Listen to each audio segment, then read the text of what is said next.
Video చూస్తూ ఎందుకు నవ్వద్దని చెప్పానంటే ఇదేం అసలు ప్రొఫెషనల్ కేక్ అయితే కాదండి. జస్ట్ నేను చూసి నేర్చుకుంటున్న దాన్ని ప్రాక్టీస్లో ఫస్ట్ టైం నేను ప్రాక్టీస్ చేసిన కేక్ ఎలా వచ్చింది అనేది జస్ట్ రివ్యూ అంతే అనమాట. నా రివ్యూ ఇచ్చిన వాళ్ళు కూడా మా ఫ్యామిలీ మెంబర్సే, ఇంకా నాకు బయట ఎవరు లేరు. సో చూడండి.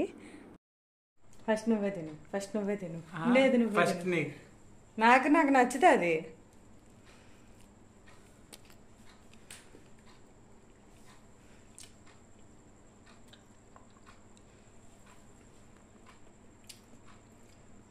మంచిమేనా? తిని చెప్పు.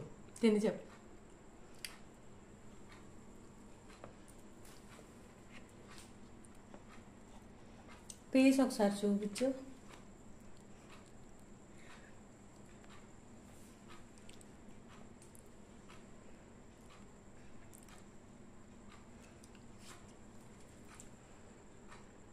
ఓకే తిను. అమ్మ మళ్ళీ నాకేనా? నువ్వు తిను. 100 గ్రాములు తగ్గానన్నావు కదా, అందుకోసం. నేను తగ్గడం నీకు ఇష్టం ఉండదా? తగ్గాలిగా. బాగుంటుంది లడ్డూలాగా.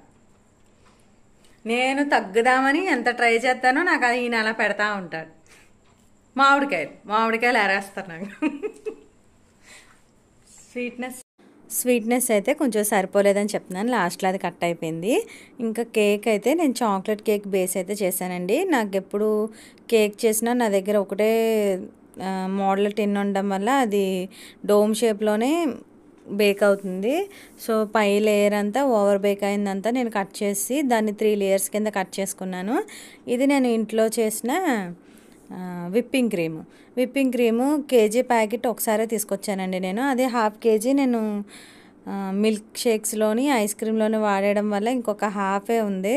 సో నేను దాన్ని కొంచెం లేయర్స్ కింద కట్ చేసి షుగర్ సిరప్ యాడ్ చేసి కొంచెం దాన్ని స్ప్రెడ్ చేసి ట్రమ్ కోడ్ దగ్గర ఆపేసాను అనమాట. ట్రమ్ కోడ్ అంటే ఏంటో మీకు నేను చూపిస్తాను చూడండి.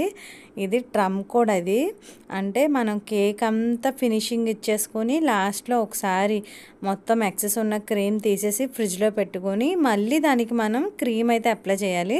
బట్ నా దగ్గర ఇంకా క్రీమ్ లేకపోవడంతో నేను ఇక్కడే ప్రాక్టీస్లోనే కాబట్టి మనం ఇదేమి ప్రొఫెషనల్గా బయట ఇచ్చేది కూడా ఏం కాదు కాబట్టి నేను కొంచెం తెలుసుకున్నాను అనమాట. సో ఇంకేంటి కావాల్సిందని నేను ఈ పిచ్చి డిజైన్లన్నీ ఏమి వేయకుండా ఈ క్రీమ్ కూడా నేను పైన కేక్కి యూస్ చేసి ఉంటే బాగుంది అనిపించింది. బట్ నాజిల్స్ అన్నీ యూస్ చేసేసేయాలి, అసలు ఏంటి డిజైన్ అని ట్రై చేశాను. బట్ వీడియో తీస్తా నేను డిజైన్ వేస్తుంటే నాకు రావట్లేదండి. ఇది చూడండి, ఓన్లీ కేక్ చూస్తా నేను చేసింది అది. ఇవి బాగా వచ్చినాయి. ఫోన్లో చూస్తా తీస్తుంటే మట్టుకి సరిగా రావట్లేదు. అసలు చాలా ఘోరంగా వచ్చిందనమాట. ఫస్ట్ టైం కదా, కొంచెం యూస్ చేయడం నాకు కొంచెం రాలేదు. అంటే స్లోగా వదలాలి. నేను దాన్ని ప్రెస్ చేస్తుంటే నాకు తెలిసి ఎయిర్ బబుల్స్ అనేవి వెళ్ళిపోయినాయండి. సో ఎయిర్ ఉండడం వల్ల అది ఒకసారి బయటికి పొంగిపోయినట్టు అయిపోతుంది అనమాట. సో ఎలాగోలా దాన్ని అయితే ఏదో డెకరేషన్ అయితే చేశాను. మధ్యలో ఒక ఓరియో బిస్కెట్ పెట్టి మధ్యలో డిజైన్ అంతా నాకు అస్సలు నచ్చలేదు, భయంకరంగా అనిపించింది. సో దాన్ని అంతా ఒక ఫ్లాట్ సర్ఫేస్లా చేసి కొంచెం డేట్ సిరప్ అయితే వేశాను. ఇక్కడ నాకు ఇంకొక మైనస్ ఏంటంటే విప్పింగ్ క్రీమ్ సరిపోలేదు. At the same time sugar syrup కూడా నేను చాలా తక్కువ వేసాను. తినేయడం విప్పింగ్ క్రీమ్ సరిపోలే.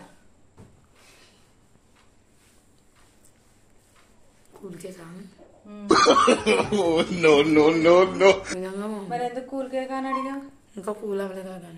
అవ్వలేదు మరి. మన ఫ్రిడ్జ్ ఏమన్నా హైబ్రిడ్ ఫ్రిడ్జ్ ఏంటి? ఎలా ఉంది మళ్ళీ చెప్పు. మళ్ళీ నిజంగా బాగోపోతే బాగోలేదనే చెప్తుంది. నెక్స్ట్ రమ్య నువ్వు రివ్యూ చెప్పు. ఏది క్రీమ్లెస్ బాగుందా? మరి క్రీమ్తో కూడా తిను.